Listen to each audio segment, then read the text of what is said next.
제가 준비한 두 번째 안랭킹은 문재인 정부 부동산 정책 우왕, 좌왕입니다. 임대차와 관련된 어떤 제도에 큰 변화가 있었기 때문에 안정화시키려고 노력하고 있고, 그렇게 세입자분들의 바람에 부합하는 법안을 또 내보려고 합니다.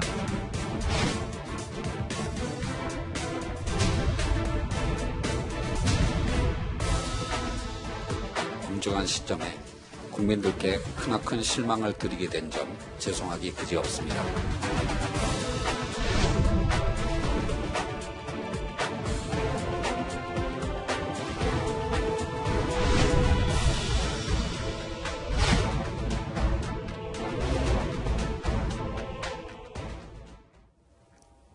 네, 이번 주 가장 주목받은 뉴스는 여권의 부동산 정책 내로남불이 아니었나 싶습니다.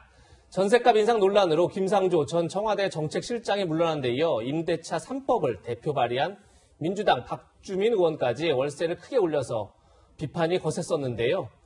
여기에 여권 내부에서 부동산 정책을 두고 우왕좌왕하고 있습니다. 먼저 여당에선 임대차 3법 개정을 검토할 수 있다고 밝혔습니다. 오늘 회의에서는 뭐 구체적인 것까지는 없었고, 그건 정책위 차원에서 심도 깊게 논의를 하고 있을 겁니다. 뭐 그것까지도 일부 포함이 되는 걸로 알고 있는데 상세한 것은 정책위 통해서 한번 같이 알아보시죠. 그런데 최인호 수석 대변인이 임대차 3법 수정을 심도 깊게 논의하고 있다 이렇게 밝힌 지 1시간 만에 기자들에게 이런 문자 메시지가 왔습니다. 임대차 3법 수정을 논의하고 있다는 보도는 사실이 아니다.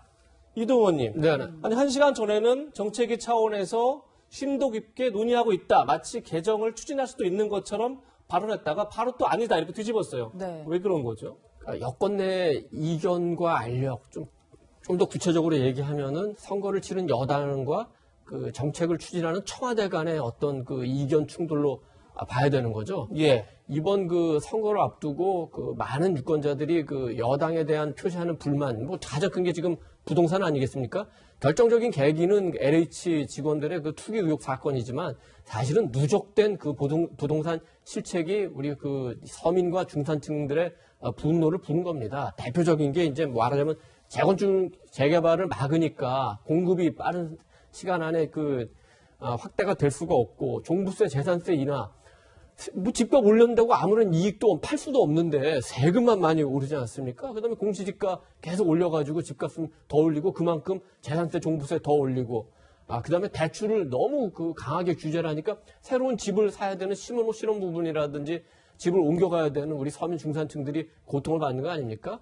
이제 당에서는 선거를 치러야 되고 또 그걸 아니까 이제 조금씩 거기서 대안을 내놓는 거죠. 그래서 뭐 LTV도 올린다, DTI도 올린다 하고, 임대차 3법도 이제 박주민, 김상조 이 두 분의 문제에서 또 다시 드러나니까 한번 바꿔보겠다 했는데, 문제는 뭐냐면은 청와대는 이렇게 되면은 문재인 정부의 실패를 인정하게 되는 거 아닙니까? 그거는 청와대로서는 하긴 굉장히 싫죠. 그래서 새로 김상조 전 실장 후임으로 임명된 그 이호승 지금 청와대 정책실장이 무슨 기조에 변화가 없다. 그리고 집값 올라간 것도 뭐 세계적인 유동성 문제고 정책 방향을 바꾼다는 거. 그다음에 성공과 실패를 말하는 게 굉장히 어려운 얘기다. 이런 식으로 현재 정책을 그냥 간다고 하니까 지금 선거가 바쁜 여당으로서는 거기에 뭐 반발하지 않을 수 없습니다. 물론 일부 이제 진성준 의원 같은 경우에는 청와대 정무비서관을 해서 그런지 모르지만 규제 기조를 유지해야 된다는 취지를 말하기도 했습니다만, 네. 이게 선거가 이번 재보궐선거뿐만 아니라 내년에 대선도 있지 않겠습니까? 예. 그래서 앞으로 대선을 치러야 되는 여당 쪽으로 좀 더 무게가 실리고, 지금은 아마 문재인 대통령의 체면이나 문정권의 체면보다는 여당의 선거 승리 이쪽으로 여권의 무게추가 어쩔 수 없이 갈수록 올라갈 가능성이 큽니다. 네, 뭐 앞서 언급해 주셨지만 여당 내에서도 정부의 부동산 정책을 두고 같은 날 엇갈린 메시지가 나오기도 했습니다. 함께 들어보시겠습니다. 민주당 좀 혼내줘야 되는 거 아니냐. 네. 회초리 들어야 되지 않느냐. 하여튼 이런 심정이 좀 깔려 있는 거는 그런 건 있다고 봅니다. 대책이 그 명분보다는 국민 눈높이에 맞는 대책이 필요하다고 보는 거고요. 당장의 정책 효과가 금방 나타나진 않았지만 지금 이제 나타나기 시작하고 있습니다. 이 기조를 유지하고 더 강화해야 되고요. 또 한편으로는 주택 공급 정책을 더 과감하게 해 나가야 되죠. 그래서 지금 이제 세제 부동산 공급 대책이 예. 흔들려서는 안 된다고 생각합니다. 네, 평론가는 일단 집권 여당 내에서조차 다른 목소리를 내고 있으니까 네네. 저희가 어떻게 받아들여야 될지 좀 네네. 혼란스러운 것 같아요. 저는 이 위원님 말씀하신 거 연장선상인데 약간 좀 다르게 선거가 지금 급박해요. 민주당 그렇죠. 입장에서는. 그런데 지금 사죄하고 읍소했죠. 부동산 정책, LH 사태, 또 당내에서 벌어진 문제들에 대해서 지도부는 뭐 얼굴을 못 들고 있는 상황이죠.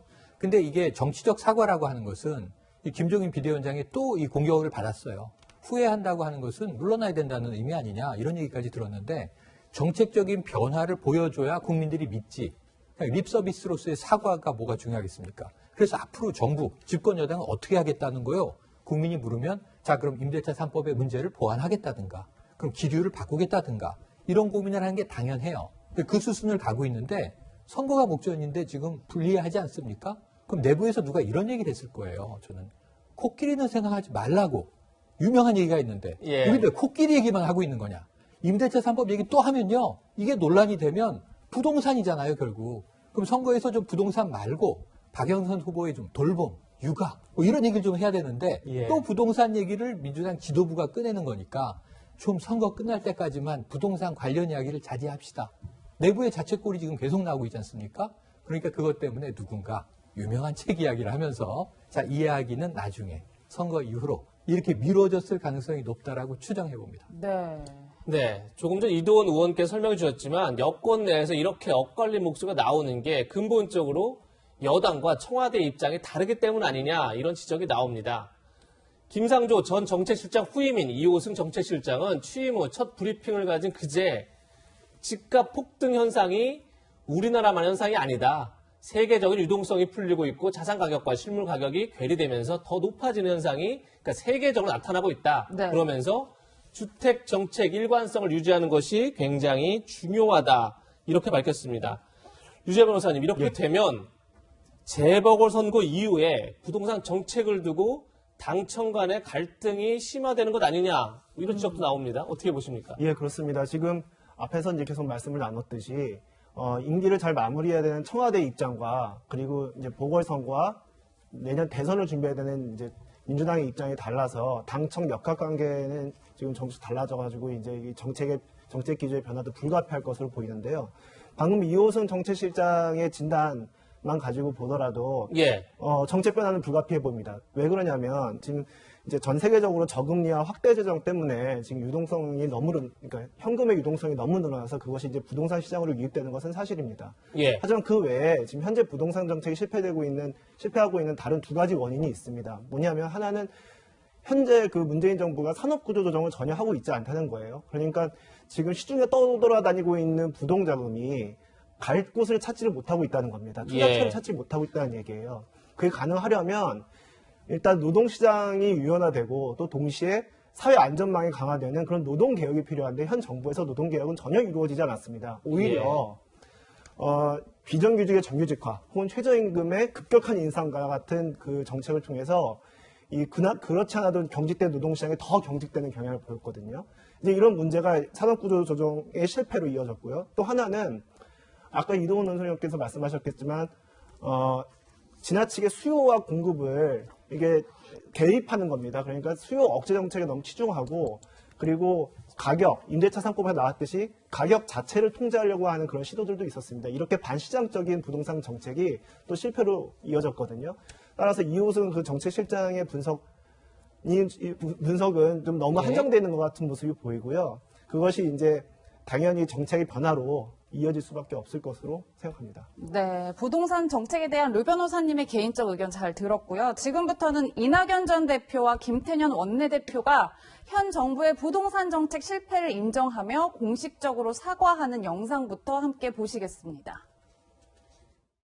정부 여당은 주거의 현실을 제대로 보지 못했고 정책을 세밀히 만들지 못했습니다. 무한 책임을 느끼며 사죄드립니다. 여러분의 화가 풀릴 때까지 저희는 반성하고 혁신하겠습니다. 더불어민주당이 부족했습니다. 내노남불 자세도 혁파하겠습니다. 더불어민주당에 대한 실망 때문에 과거로 되돌아가서는 안 됩니다. 다시 한번 저희 더불어민주당에 기회를 주실 것을 간곡히 호소드립니다. 도와주십시오. 감사합니다.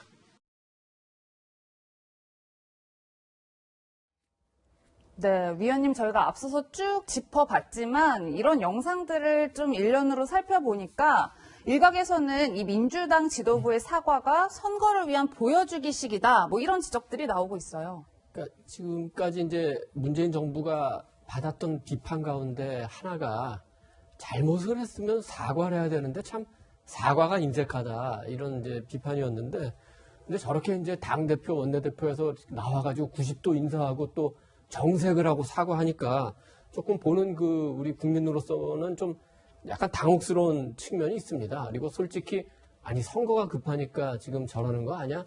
그런 생각도 사실은 좀 해요. 특히 왜 그런 생각을 일부에서 하냐면은 작년 그 4.15 총선 전에 분명히 그 종부세 인하하겠다고 약속을 했는데 선거에서 크게 이기니까 그 다음에 좀 흐지부지 됐죠. 그렇기 때문에 사과를 하지만 진심이 있는지 그걸 좀 믿기 어려운 측면도 있고 또 그동안 그 조국, 윤미향, 추미애 이런 분들의 여러 가지 뭐 사태라고 표현해야 될까요? 이런 일들을 겪으면서 여권에 대한 신뢰가 또 많이 좀 그 떨어진 것도 사실입니다. 그래서 이제 지금 유권자들이 더 나가서 국민들이 원하는 건 뭐냐면은 제발 그 문재인 정권이 문제를 있는 그대로 봐달라. 자기만의 시간이 아니라 무조건 우리가 옳다 이러지 말고 국민들이 얘기하면 봐달라. 기왕에 이제는 사과를 했으니까 사과했던 문제들 아까도 지금 우리가 그 토론했던 뭐 부동산만 관련된다면 재개발, 재건축 문제라든지 LTV, DTI 문제라든지 아니면 공시지가 문제라든지 뭐 대출 규제 문제 이런 문제들에 대해서 기왕에 얘기를 했으면 정말 말로만 하지 말고 추진해달라. 또 4.7 재보궐선거가 끝난 뒤에도 그 결과와 관계없이 그런 정책을 추진해서 서민들이 조금이라도 집 사고 집 얻는데 도움이 되게 해달라. 이 부분을 요구하는 거고 아마 자세하게 지켜볼 겁니다. 그리고 바로 1년 뒤에 또 대통령 선거가 있기 때문에 그 선거에 유권자들이 바라본 그 시각의 결과가 아마 반영되리라고 생각합니다. 네. 이렇게 부동산 정책을 두고 여권 내에서도 엇갈린 지금 얘기가 나오는 상황에서 박영선 후보는 어제 당선되면 지금과 확실히 다른 부동산 정책을 펼치겠다. 현 정부의 부동산 정책에 선을 긋는 듯한 그런 모습을 보였습니다. 보시는 것처럼 재건축, 재개발은 물론 정부와 소통이 필요하지만 서울시장의 의지가 훨씬 중요한 사안이다. 서울시장이 하겠다고 마음먹으면 국토부도 막을 수 있는 재량은 제한적인 것으로 안다. 다시 얘기해서 국토부나 정부의 입장과 다르게 재건축, 재개발을 활성화하겠다. 이런 이제 의지를 밝힌 걸로 보이는데 최영일 평론가님. 이렇게 되면 나중에 재보궐 이후에 책임론이 불거질 것 같아요. 과연 부동산 민심이 굉장히 들끓고 있는 상황에서 정부는 무슨 역할을 했느냐 혹은 또 여당은 이렇게 엇박자를 내고 있느냐 이렇게 서로 책임론이 불거질 것 같아요. 이게 정부 임기 말에 불가피한 현상이다 이렇게 봐야 되겠고요. 지금 이번 재보선을 어떻게든 반드시 좀 이겨보고 싶은 여당 입장에서 왜냐하면 여기서 지면 레임덕 이야기가 또 본물 터지듯 나올 거란 말입니다. 그러면 지금 이해찬 전 대표가 얘기했듯이 내년 대선에 이게 얼마나 큰 이 실기 이 패착 요인이 될지는 지금 예단할 수는 없지만 어쨌든 크든 작든 심각한 장애 요인이 발생할 거예요. 대선을 바라보면 질 수 없는 선거인데 지금 불리한 게 현실이지 않습니까? 지금 박영선 후보는 이기기 위해서 모든 수를 시민들과 소통하는 메시지를 던지고 있는 거예요. 오세훈 후보에게 밀리지 말자. 어쨌든 규제는 나도 풀겠다. 걱정하지 마십시오. 이렇게 가는 거거든요. 근데 이게 중앙정부의 입장과는 배치가 되죠. 여러 부분에서. 근데 이 충돌은 불가피해 보이고요. 내년에 공교롭게도 3월에는 대선이 있지만 6월에는 지방선거가 또 있습니다. 만약 박영선 후보가 당선됐다는 가정하에서는 1년 잔여 임기 채우고 또 선거를 치러야 되는 거예요. 그럼 지금 얘기한 거 지켜야 되겠습니까? 안 지켜야 되겠습니까? 여기서는 내년 대선과 지방선거에서 또다시 중앙정부와 서울시의 엇박자, 잡음이 나올 수밖에 없는 문제가 터져 있다. 이걸 지금 이제 문제는 선거 끝나고 나서 상황 봐서 조율해야 될 텐데 패배한다면 박 후보의 이야기는 다 사그라져 버리겠죠. 이 부동산 정책은 내년 대선까지 큰 영향을 미칠 것 같은데요. 여권이 어떻게 이 문제를 정리할지 지켜보겠습니다.